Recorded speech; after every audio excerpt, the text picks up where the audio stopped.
Here we go.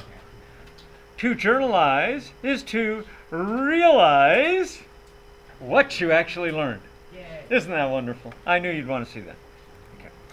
Now, as part of the Do Now, we're going to be looking at these two problems in detail, but we're going to have people come up and show their work, and when I find things that need correcting, we'll start the video again. We're going to pause for now.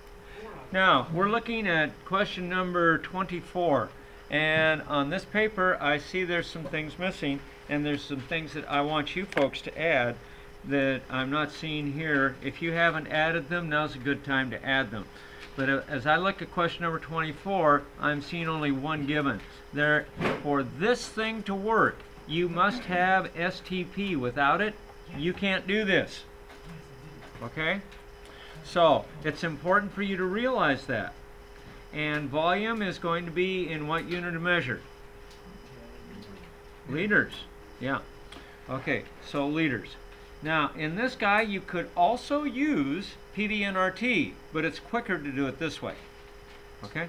So that's the only reason under which you would want to use this. And I don't see a lot to complain about with this paper, but those are the things that I wanted to show you that you must do. The only thing I have any issue with on this particular question, the way it's done, is that I would take this guy and be watching my sig figs. So how many sig figs do we have here? Yeah. This guy is 3 sig figs. How many here? This is 9.000. The decimal makes the zeros count. Okay, trailing zeros will count if there's a decimal anywhere in the number. So the 9.00. Huh? What is this? What? It's T. Yeah, this is temperature, but you got it in Celsius. That's not good. Okay, we don't want that in Celsius. This is question number 27 or 26. 26. Okay, I'm sorry. I was on. Whoa, where am I? 26. Okay, we're on 26. Now, in question number 26, the volume is what we're asked to find. So you have that right. And we got 1.02 moles, and we got STP. Okay, so at STP, we want to put that into our given. 6, thank you. We want to put that into our given. So this guy's STP, which is 1 atmosphere, and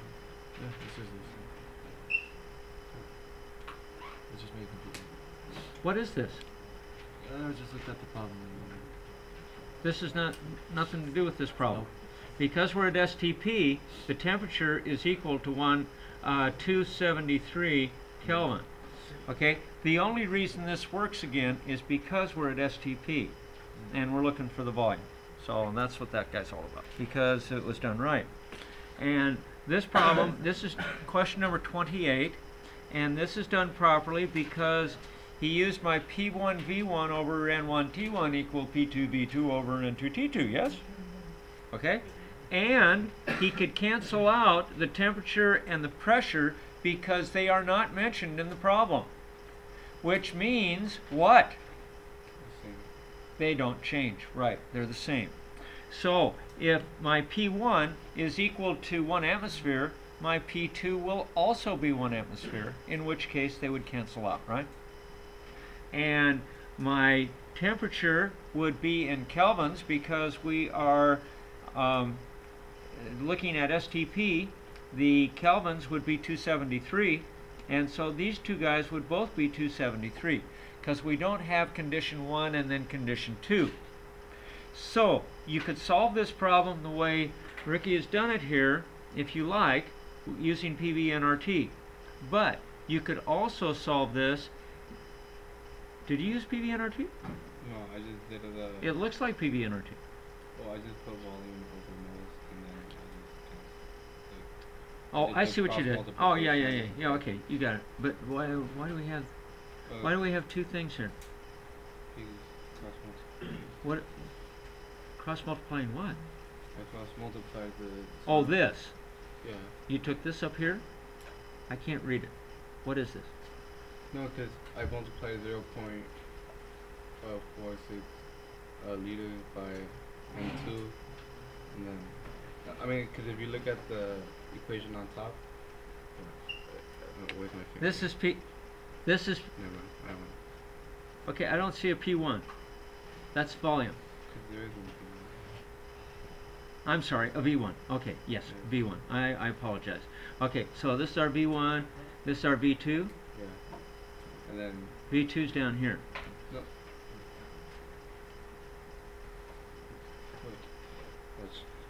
Wait. There. I'm going to stop this. Yeah.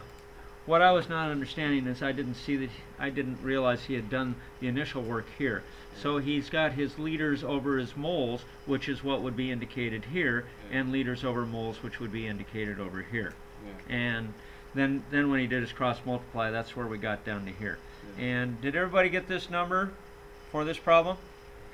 0.042 moles? Yeah. Yeah. Okay. So we're good on that.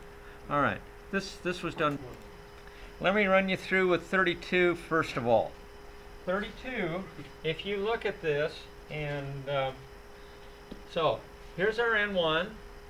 Now, the thing that was confusing in this problem, the new number of moles, which is now going to be in terms of grams, and grams works, okay? They said in the problem, if you read it along with me as I'm pointing to this, you'll see they give you this 0.205 grams was how much it went down. That's not N2. Yeah. Okay, so this guy required you to subtract this guy to get this guy. And to make this a little bit better, I'm going to put the 0 in. All right. And so this guy is what you're going to use in your calculation for N2. And the 19.2 liters is your volume 1. You're looking for volume 2 in liters. So this is the dude you need to use, my little thing for the combined gas law. And in the combined gas law, with this problem, they don't mention P or T, and so they cross out. And you have N on the bottom and V on the top, and that allows you to use what's called Avogadro's principle to solve this particular problem. How many had problems with this? Nobody? I don't believe it. Raise your hands if you had problems with this. Come on. Be honest. Okay, thank you.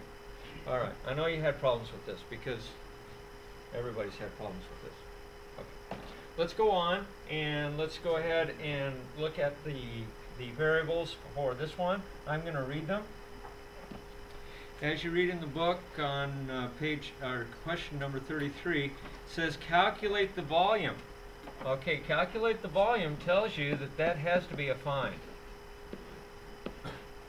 And that's going to be a second set of conditions, I think. No, let's see. No, we only have one set of conditions, so that's just going to be the volume. All right, so we're going to find the volume. So we're going to calculate the volume that, okay, so the given is going to be 4.5 grams, and that's your N. Oh, that's kilograms. That's an issue, isn't it? I'm going to show you how to deal with these kind of issues. Kilogram. And this is N. So, before you do anything else, go ahead and get this guy into grams. So grams has to be on the bottom, and 1 gram is equal to how many kilos? 1,000. Okay. Or actually, this is 1,000 grams is equal to 1 kilogram. And I have this upside down. Yeah, that's what I did wrong. Okay, the bottom here has to be kilograms because kilograms is up here, and so kilograms is down here. And 1 kilogram, now we're on track, is equal to 1,000 grams, which is the unit of measure that we're trying to get to. And so your final number on this is, don't need a calculator for this. Okay, so that's going to move the decimal over 3 to the right, correct? Yeah. The kilograms cancel, and now we have 4,500, and we're going to put a, oh, we only have 2 sig figs. So we've got to do this in scientific notation. 4.5 times 10 to the third. That's the only way to write that. Because you can't write it like it is here. Just a second. You can't write it like you see it here, because if you did this, it would have 2 sig figs. It would be okay. Okay, you can write it both ways. Either way is fine. Because I only have to have 2 sig figs, because this number right here has only 2 sig figs. So I didn't need to mess with this at all. Let's just get rid of that. Boy, I got a lot of stuff out, didn't I? All right, now that we've got the N taken care of, we need to know what our stuff is that we also have. This guy is ethylene gas, which is C2H4. All right, and we're at STP. STP lets us get our grams into moles, which is what we're going to have to do to use this 22.4 gram, or 22.4 liters equals 1 mole. If we're going to use that, which we're going to have to do, we'll have to put this guy over here, and this number has to go into moles. So let's go ahead and do that first. We got 4,500, didn't write the unit, there we go, grams, over 1 times 2 carbons is 12 twice is 24, and 4 hydrogens. Hydrogens, 4, so we got 4 grams, we got 28 grams. Okay, so 28 grams is 1 mole, and the grams is the guy that carries the number, which is 28. And grams will cancel, and we got 1 mole. And we're dealing with this guy right here, which is ethylene, C2H4. That's actually ethene. Why do they call it ethylene?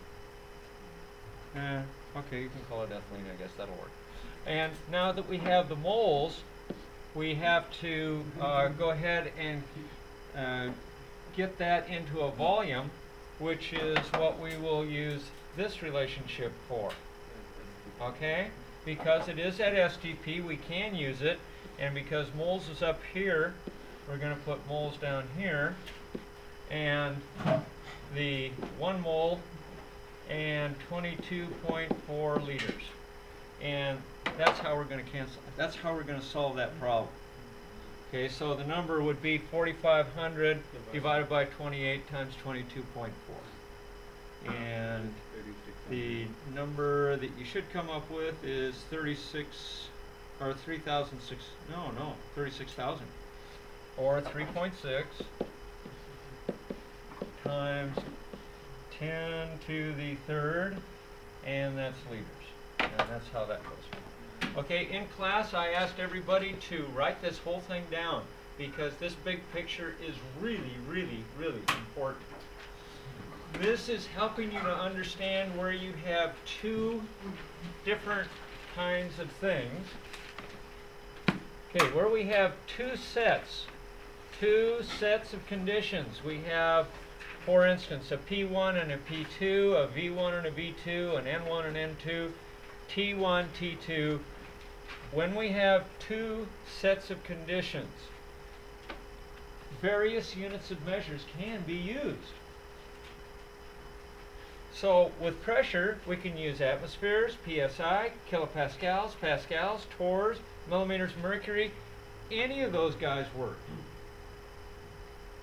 The only thing that you have to watch out for is if you start with PSI, your N has to be PSI. So if P1 is in PSI, P2 also has to be in PSI. If you have a V1 and a V2, you can use liters, mils, kiloliters. That's what this is. It's a little hard to read. Quarts, gallons, anything that measures volume. Okay?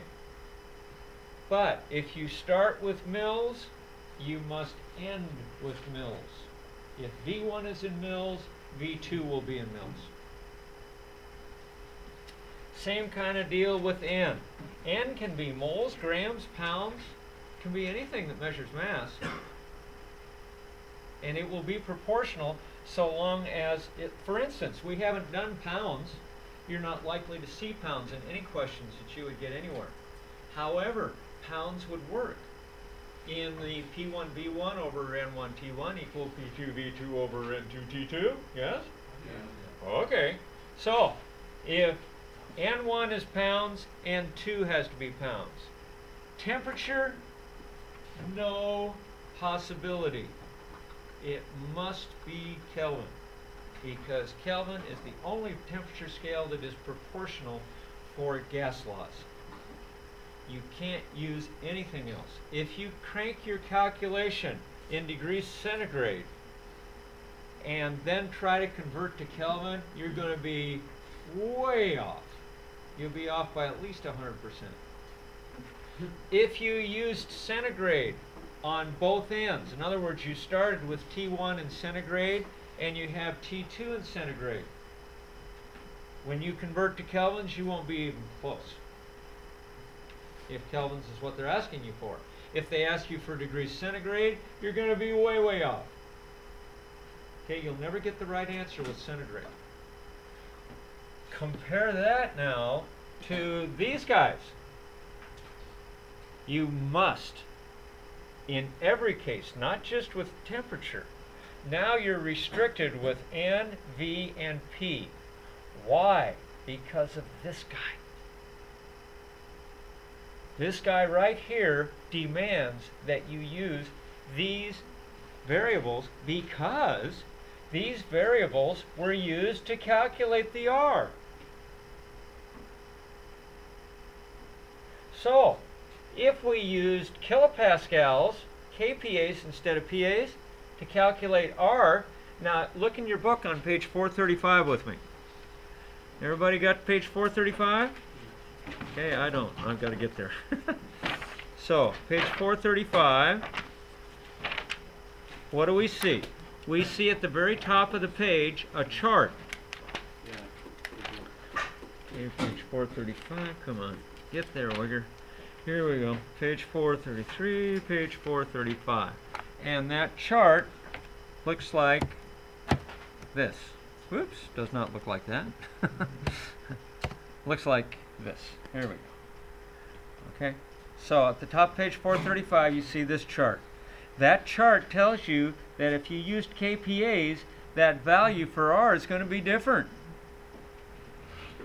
Okay, because kPAs were used instead of atmospheres. Now, why did they choose 1 atmosphere for the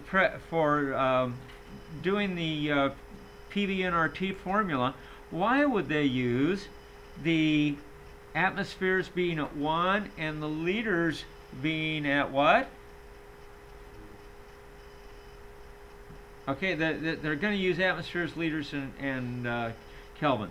All of those guys are going to be used, and this unit of measure changes our R, and that's what this is all about. If we used millimeters of mercury, it would again change our R. It would make it very, very different. Okay? So just a side there to help you understand what this is all about that you guys are being asked to do. Oh man, come on. Get me back, get me back, get me back, get me back. There we go. Now, so that's the big view. That's why we must use these guys at all times when we use PV-nRT. Anytime we have conditions 1 and 2, like we see here, okay, all others where you have 2 conditions, where did this, okay, there it is. I'll have to put that together later on. So we're good here? Do we understand the big picture here? I hope. All right, let's go on. This is helping you with your homework for tonight. It's here on the whiteboard for you. You'll be able to pick it out online tonight, and you'll be able to see how to start all of the first 5 problems. 1, 2, 3, 4. First 4 problems. Okay, and then you have a 5th problem here. And I'm giving you a lot of advice here that you want to follow. Now, some announcements. if you have missed any of the labs for Chapter 14 because you were absent or just didn't turn them in, you are still responsible to make these up. There are three counting the Boyles Law Lab that you will turn in next week on Monday. So if you haven't done any of those, the lab's makeup time will not exceed Friday of next week. In other words, you have to have everything in by Friday of next week or it stays a 0. There's no excuse. If you were absent, you've got to make them up. The one lab that you cannot make up at home is going to be the Dalton's Law. Yeah, Dalton's Law. Let's get over here. Let me show you what Dalton's Law is. Let's go to the website here. Where? Here we go. Okay, starting from here, which is what you're going to do to see how to do the Boyles Law Lab, I would want you to take Learning Center. Are y'all watching? Yeah. Learning Center, and then come over here to Labs. And glory be, it's taking its time. Oh, it's really taking its time. All right, so we're now in the lab section. Go down to Chapter 14, and this is where you're going to find your Boyles Law Lab. You're going to click on the printer icon just to get a copy of the lab sheet, and you'll have to print that on your own paper at home. And the reason I'm taking you there right now is in just a minute I'm going to turn everybody loose on their own computers, everybody, one person to a computer, and you're going to have a chance to play with this simulator a little bit. The least thing that I would like you to do, in other words, if you don't do anything else, do this much. Grab this guy. See it? See how it's moving? The way you get your readings, here, okay, I just got a reading. I was set way down here, and I'm going to clear that out for right now. I can delete my record. Okay, so I want to see the graph too. Oh, I can't do that until I actually make the points. Okay, back. So what we're going to do is grab this guy. See, it says drag this. I'm going to take it up to 15 just for fun. And it recorded it as 20. Oh, dirty, rotten Rutchenfudge. Yes, it is. Okay, see this tube? Yeah. I'm running my pointer along it right now. That tube connects this syringe to the meter, and it has 5 milliliters of gas in it. So to be absolutely correct and proportional, I need to remember, or you need to remember, that that guy's in there. So don't be upset when you see, like, you turn it to 5. Okay, at 5, the reading is like 9.8 because you can't get it exactly on usually.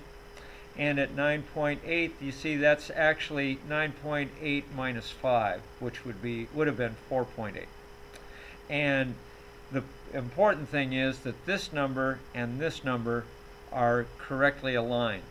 So here's a P1, or I'm sorry, here's a V1 and a P1. Here's a V2 and a P2. Does that make sense? Yeah. 2 sets of conditions. So now on this guy, what happened when I went to a smaller volume? What happened to the pressure? It went higher. That's what I want you to see. You pick your 2 points, doesn't matter. You can pick any 2 volumes you like and check to see. This guy's going to show you that your volume is going to be indirectly proportional. Indirect is this guy, right? Remember? That's indirect. Okay, it's going to be that guy. So what you want to do is take a look at the graph.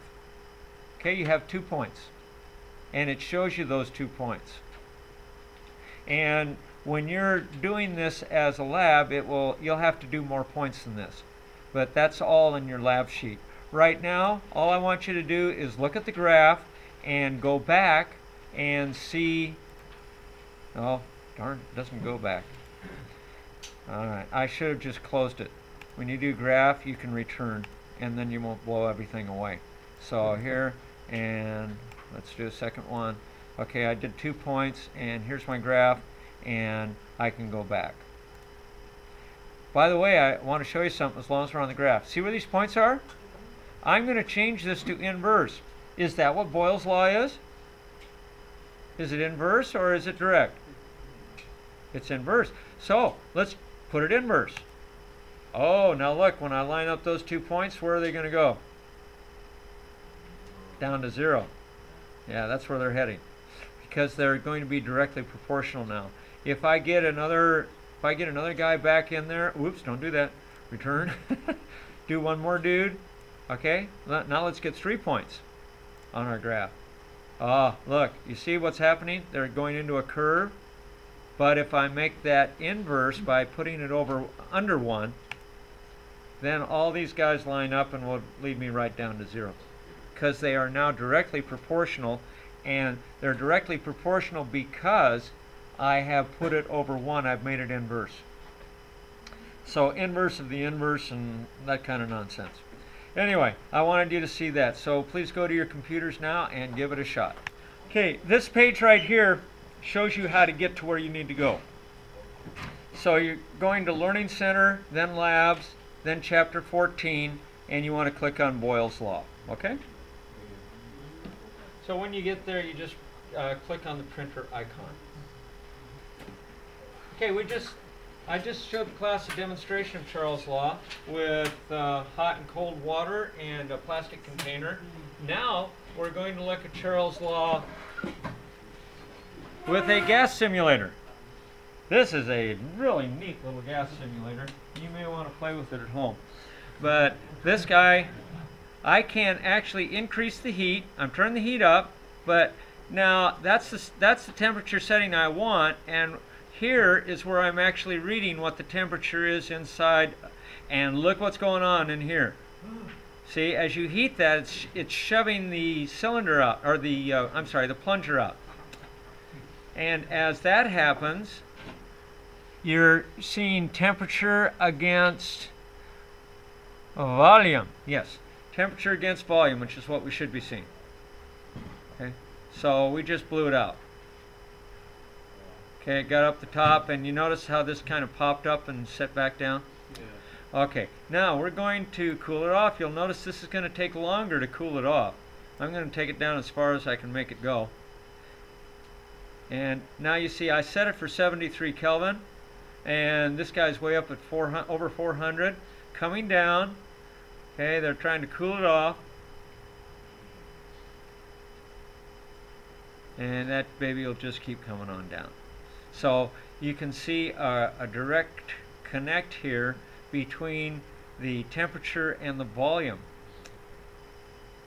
And everything else is being held constant, yes? Yes, temperature and volume. Okay, we have the same number of moles. Okay, so what's happening to the gas inside of here? Are the molecules getting closer together or further apart? Closer. And how about their speed?